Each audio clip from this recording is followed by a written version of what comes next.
ইসকনের সদস্যদেরকে আমি হুঁশিয়ার করছি, এটা গুজরাট না, এটা বাংলাদেশ। গুজরাটে তোমাদের দাদা বাবুরা যে গুন্ডামি করেছে, যে মাস্তানি করেছে, এরকম গুন্ডামি মাস্তানি বাংলাদেশে করার দুঃসাহস দেখালে দাদা বাবুদের দেশে তোমাদেরকে পাঠিয়ে দেওয়া হবে। এটা গুজরাট নয়, এটা বাংলাদেশ, এটা মনে রাখতে হবে। আমাদের মাদ্রাসার ভাইরা, মাদ্রাসার শিক্ষক ছাত্ররা আপনাদের মন্দির পাহারা দিয়েছে, দেয় নাই?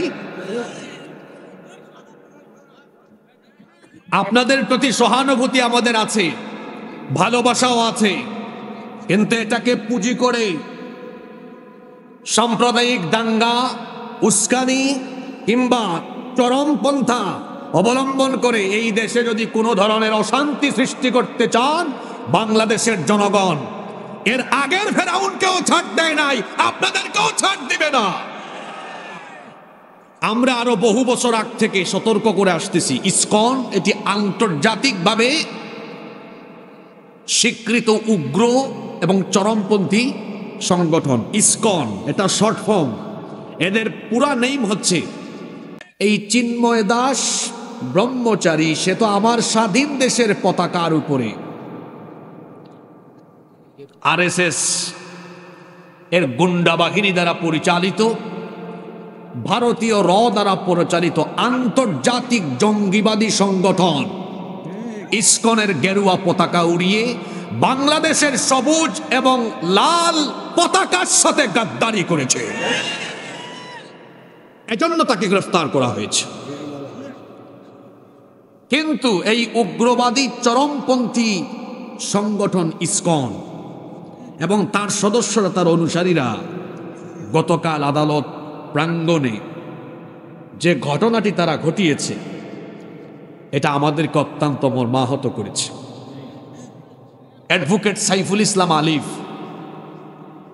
আপনাদেরকে আরেকটি বিষয় অবগত করি, আমি যে বিশ্ববিদ্যালয়ে পড়াশোনা শেষ করেছি, যে বিশ্ববিদ্যালয় থেকে আমি গ্র্যাজুয়েশন শেষ করেছি, অ্যাডভোকেট সাইফুল ইসলাম আলিফ একই বিশ্ববিদ্যালয়ের ছাত্র। ল ডিপার্টমেন্ট থেকে পড়াশোনা শেষ করে এখন তিনি আইনজীবী এবং গত মাসেই এপিপি অ্যাডিশনাল পাবলিক প্রসিকিউটর অর্থাৎ রাষ্ট্রপক্ষের আইনজীবী হিসাবে তাকে নিয়োগ দেওয়া হয়েছে। যেহেতু এটা রাষ্ট্রদ্রোহ মামলা, এই চিন্ময় দাস ব্রহ্মচারীর বিরুদ্ধে রাষ্ট্রপক্ষের হয়ে শুনানিতে তিনি অংশগ্রহণ করেছেন। এই উগ্রবাদী চরমপন্থী ইসকনের সদস্যরা তাকে আদালত প্রাঙ্গণে পিটিয়ে পিটিয়ে, এমনকি তার ঘাড়ের মধ্যে কুপিয়ে কুপিয়ে নির্মমভাবে তাকে হত্যা করেছে। এখানে শেষ নয়, আদালত প্রাঙ্গণের মসজিদ তারা ভাঙচুর করেছে, মসজিদের মুসল্লিদের গায়ে তারা হাত তুলেছে। আপনারা জানেন, এই বাংলাদেশকে অস্থিতিশীল করে দেওয়ার জন্য, বাংলাদেশের শান্তি সম্প্রীতি নষ্ট করার জন্য একটি চক্র, একটি গোষ্ঠী বসে নেই, অনবরত তারা অপচেষ্টা চালিয়ে যাচ্ছে। আমরা বড় অবাক হচ্ছি, আমাদের এই দেশে যুগ যুগ ধরে মুসলমান, হিন্দু, বৌদ্ধ, খ্রিস্টান সকল ধর্মের মানুষ আমরা এখানে মিলেমিশে বসবাস করছি। সবাই যার যার ধর্ম এখানে নির্দ্বিধায় নিরাপদে পালন করে। আমরা কেউ কাউকে কোনো প্রকার বাধা বিপত্তি বা অন্তরায় সৃষ্টি করি না। কিন্তু এই বাংলাদেশে একটি চক্র আছে, এরা স্বাধীনতার পর থেকে বাংলাদেশে যারা মাইনরিটি আছে, আমি ওনাদেরকে মাইনরিটি বলি না, কারণ ওনাদের প্রথম পরিচয় তারা এই রাষ্ট্রের নাগরিক। আমি আমাদের অন্যান্য ধর্মাবলম্বী ভাই বোনদেরকে বলবো, কেন আপনারা নিজেদের পরিচয় সংখ্যালঘু বলেন? আমি এই রাষ্ট্রের নাগরিক, আপনিও এই রাষ্ট্রের নাগরিক, এটা হলো আপনার প্রথম পরিচয়। যখনই আপনি এই পরিচয় বাদ দিয়ে ভিন্ন পরিচয় উপস্থাপন করতে যান, তখন থেকেই কিন্তু সেখানে একটা ভিন্ন ধরনের যে কোনো কিছু চলে আসার সম্ভাবনা থাকে। আর এটা আপনাদেরকে করছে তারা স্বাধীনতার পর থেকেই, একটা চক্র, একটা গোষ্ঠী আপনাদেরকে সব সময় তারা ব্যবহার করছে, তারা তাদের সুসময়ে আপনাদেরকে একরকম ব্যবহার করে, দুঃসময়ে তারা আরেক রকম ব্যবহার করে। আপনারা জানেন গতকাল চট্টগ্রামে আদালত প্রাঙ্গণে চিন্ময়, তার পুরো নাম জানে কি, চিন্ময় দাস ব্রহ্মচারী, প্রভু আছে মাঝখানে আবার, চিন্ময় দাস ব্রহ্মচারী রাষ্ট্রদ্রোহ মামলায় তাকে গ্রেফতার করা হয়েছে। তিনি অন্য কোনো ধর্মের, এই কারণে গ্রেফতার করা হয় নাই। আচ্ছা, একজন মুসলমানও যদি রাষ্ট্রের বিরুদ্ধে কোনো কাজ করে, এদেশের রাষ্ট্র আইন তার বিরুদ্ধে ব্যবস্থা নিবে কি নিবে না? গত 15 বছর আমরা দেখেছি আলেমদেরকে মিথ্যা মামলা দিয়ে, রাষ্ট্রদ্রোহী ট্যাগ লাগিয়ে তাদেরকে মিথ্যা মামলায় জেলে ঢুকানো হয়েছে। আর এই চিন্ময় দাস ব্রহ্মচারী, সে তো আমার স্বাধীন দেশের পতাকার উপরে আরএসএস এর গুন্ডা বাহিনী দ্বারা পরিচালিত, ভারতীয় র দ্বারা পরিচালিত আন্তর্জাতিক জঙ্গিবাদী সংগঠন ইসকনের গেরুয়া পতাকা উড়িয়ে বাংলাদেশের সবুজ এবং লাল পতাকার সাথে গাদ্দারি করেছে। এজন্য তাকে গ্রেফতার করা হয়েছে। কিন্তু এই উগ্রবাদী চরমপন্থী সংগঠন ইসকন এবং তার সদস্যরা, তার অনুসারীরা গতকাল আদালত প্রাঙ্গণে যে ঘটনাটি তারা ঘটিয়েছে, এটা আমাদেরকে অত্যন্ত মর্মাহত করেছে। অ্যাডভোকেট সাইফুল ইসলাম আলিফ, আপনাদেরকে আরেকটি বিষয় অবগত করি। আমি যে বিশ্ববিদ্যালয়ে পড়াশোনা শেষ করেছি, যে বিশ্ববিদ্যালয় থেকে আমি গ্র্যাজুয়েশন শেষ করেছি, অ্যাডভোকেট সাইফুল ইসলাম আলিফ একই বিশ্ববিদ্যালয়ের ছাত্র।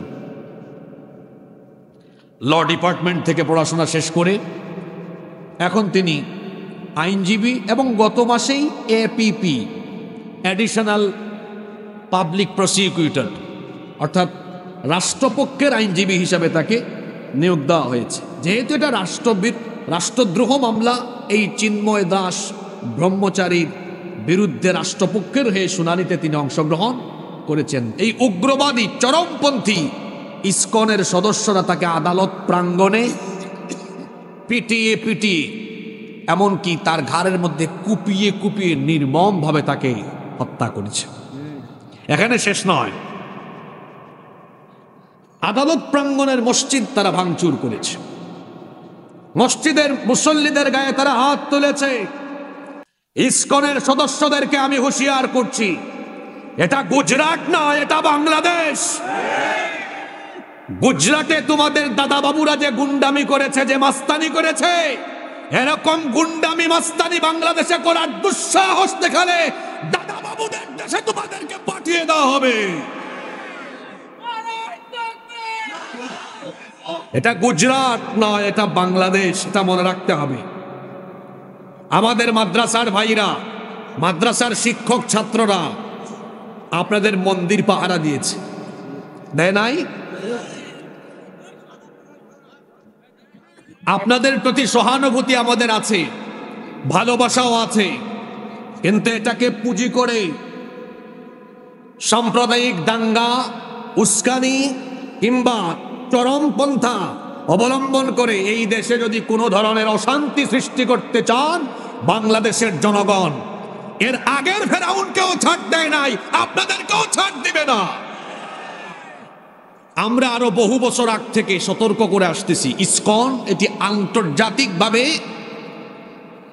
স্বীকৃত উগ্র এবং চরমপন্থী সংগঠন। ইসকন এটা শর্ট ফর্ম, এদের পুরা নেম হচ্ছে, ফুল নেম হচ্ছে international society for Krishna consciousness, যার বাংলা হলো আন্তর্জাতিক কৃষ্ণ ভাবনামৃত সংঘ। এই সংগঠনটি প্রতিষ্ঠা হয়েছে খুব বেশি দিন আগে নয়, এই সংগঠনটি প্রতিষ্ঠা হয়েছে মাত্র কয়েক দশক আগে। এবং আশ্চর্যের ব্যাপার হলো, ভারতে এই সংগঠনটির কর্মতৎপরতা সবচাইতে বেশি, কিন্তু এই ইসকনের জন্ম ভারতে নয়, এটি হিন্দুদের কোনো সংগঠন নয়, বরং হিন্দু বেশধারী ইহুদিদের একটি সংগঠন। আমি এটাকে আমার ভাষায় এভাবে বলি, এটা হচ্ছে ইহুদি পরিচালিত, আমেরিকা প্রযোজিত। কথা বুঝেন নাই? বলবেন আচ্ছা ইহুদিরা এটাকে না হয় নিয়ন্ত্রণ করে, আমেরিকা আসলো থেকে? কারণ হলো এই ইসকন যিনি প্রতিষ্ঠা করেছেন তার নাম হলো অভয় চরণাবিন্দ ভক্তি বেদান্ত স্বামী প্রভুপাদ। এই লোকটা নিউ ইয়র্কের আমেরিকার নিউ ইয়র্কে এই সংগঠনটি প্রতিষ্ঠা করে। আশ্চর্যের ব্যাপার হলো সে কোনোদিন কোনো হিন্দু শিক্ষালয়ে পড়াশোনা করে নাই, পড়াশোনা করেছে খ্রিস্টানদের চার্চে।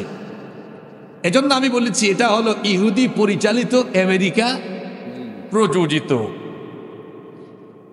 এই সংগঠনের কাজ হলো সাম্প্রদায়িক দাঙ্গা লাগানো, উস্কানি দেওয়া।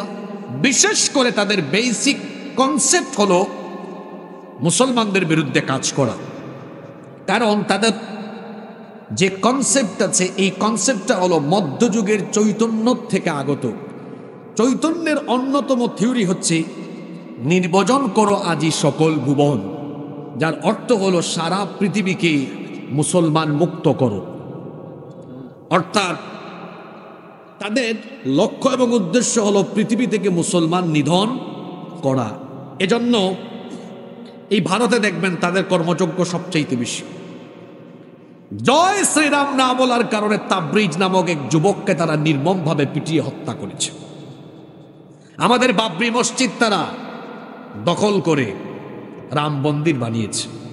এই বাংলাদেশে আমরা কি কখনো অন্য কোনো ধর্মের ভাই বোনদের উপাসনালয় আমরা দখল করে মসজিদ বানিয়েছি? এটা আমাদেরকে ইসলাম শেখায় না।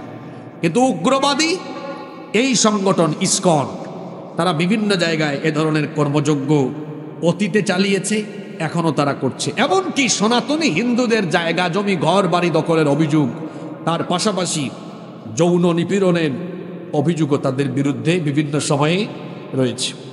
যেহেতু এটি একটি উগ্রবাদী সংগঠন, সেজন্য বিশ্বের প্রায় অনেকগুলো দেশে এই সংগঠন নিষিদ্ধ রয়েছে। যেমন সোভিয়েত ইউনিয়ন, অর্থাৎ রাশিয়ার আগের নাম সোভিয়েত ইউনিয়ন, 70-এর দশকে 80-র দশকে সেখানে ইসকনকে নিষিদ্ধ করে দেওয়া হয়।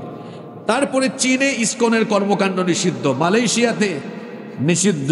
এছাড়াও Afghanistan, Uzbekistan, Tajikistan, Kazakhstan, Turkmenistan সহ ইন্দোনেশিয়ার কিছু কিছু অঞ্চলে ইসকনের কর্মযজ্ঞ নিষিদ্ধ এবং এই সকল দেশে এরা কঠোর নজরদারিতে আছে। শুধুমাত্র ভারত, বাংলাদেশ, যুক্তরাজ্য, যুক্তরাষ্ট্র, ইউরোপ, আমেরিকার বেশ কয়েকটি দেশে এরা তাদের কর্মযজ্ঞ চালাচ্ছে। ইহুদিরা এদেরকে উপর থেকে নিয়ন্ত্রণ করে। ভারতের গৌতম আদানি, মুকেশ আম্বানি এরা এদেরকে অর্থ দিয়ে বিভিন্ন সময় সহযোগিতা করে। বাংলাদেশের শান্তি সম্প্রীতি নষ্ট করার জন্য 5ই আগস্টের পরে এই ইসকন বহু অপচেষ্টা চালিয়ে যাচ্ছে। এর আগের যে ফেরাউনরা গেল, এই ফেরাউনরা তো বহু মানুষকে ঘর ছাড়া করেছে, আর আজকে তাদের উপরে এমন শাস্তি এসেছে, আল্লাহ এদেরকে দেশ ছাড়া করে দিয়েছেন। দেশের বাইরে গিয়েও তারা বসে নেই, দেশের বাইরে গিয়েও তারা বসে নেই। আমার দেশের শান্তি সম্প্রীতি নষ্ট করে দেশকে অস্থিতিশীল করে গৃহযুদ্ধের দিকে ঠেলে দেওয়ার জন্য তারা বর্তমানে ইসকনকে ব্যবহার করছে। আমি আপনাদেরকে সহ সারা বাংলাদেশের মানুষকে বলবো, এদের পাতানো ফাঁদে পা দেওয়া যাবে না। গ্রামে গঞ্জে আপনারা যারা আছেন, আবেগের বশবর্তী হয়ে হিন্দুদের কোনো মন্দির, তাদের উপাসনালয় কিংবা কোনো হিন্দু ভাই বোনদের ঘর বাড়িতে বা তাদের গায়ে হাত তুলবেন না। কারণ এটাকে কেন্দ্র করে তারা ঘোলা পানিতে মাছ শিকার করার অপচেষ্টা করবে। যেহেতু গতকাল আদালত প্রাঙ্গণে যেটা হয়েছে, সেটা সরাসরি ইসকনের সদস্যরা রাষ্ট্রকে বুড়ি আঙ্গুল দেখিয়েছে। রাষ্ট্রকে যেহেতু বুড়া আঙ্গুল দেখিয়েছে, আমি আজকেও আমার ফেসবুক পেজে লিখেছি এ বিষয়ে দেশের মানুষ নয়, রাষ্ট্রকে এখন যুগান্তকারী সিদ্ধান্ত নিতে হবে। যেহেতু রাষ্ট্রের বিরুদ্ধে বুড়া আঙ্গুল দেখিয়ে দেশের আইন কানুনকে বৃদ্ধাঙ্গুলি দেখিয়ে আদালত চত্বরে এরকম ন্যাক্কারজনক হামলা ঘটিয়েছে। ইউনূস সাহেবের সরকারকে বলবো, পাশাপাশি সুপ্রিম কোর্টের প্রতি আমরা দৃষ্টি আকর্ষণ করব, এই ঘটনাকে কেন্দ্র করে ইসকনের কার্যক্রম গোটা বাংলাদেশে নিষিদ্ধ করে দিতে হবে। যদি ইসকনের কার্যক্রম গোটা বাংলাদেশে নিষিদ্ধ করে দেওয়া না হয়, 5ই আগস্টের আগে যেভাবে ছাত্র জনতা ঐক্যবদ্ধ হয়ে দেশের স্বার্থে ভূমিকা রেখেছে, যদি সরকার এই সিদ্ধান্ত নিতে দেরি করে, তাহলে ছাত্র জনতা আবার ঐক্যবদ্ধ হয়ে সরকারের বিরুদ্ধে ভূমিকা রাখতে বাধ্য হবে। আমরা সরকারকে বলবো, আমরা শান্ত থাকব, স্থির থাকব, আমরা কেউ বিশৃঙ্খলা ঘটাবো না। আপনারা রাষ্ট্রীয়ভাবে যদি যুগান্তকারী সিদ্ধান্ত নেন, আমরা আপনাদেরকে সহযোগিতা করব, ঠিক না বেঠিক?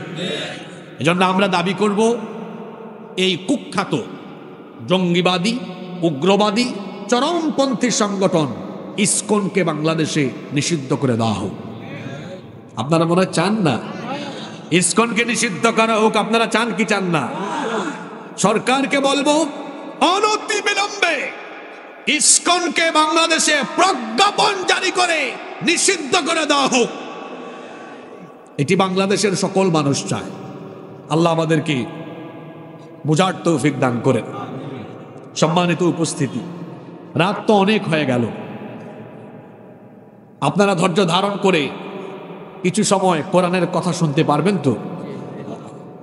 আমরা যেন ধৈর্য ধারণ করে পরিপূর্ণ মনোযোগের সাথে হেদায়েতের নিয়তে আল্লাহর কোরআন থেকে কিছু কথা বলার এবং শোনার, কিছু কথা বলার এবং কিছু কথা আমরা যেন শুনতে পারি। মহান রব আমাদেরকে সেই তৌফিক দান করেন, আমরা সবাই বলি আমিন। সম্মানিত উপস্থিতি, এই পৃথিবী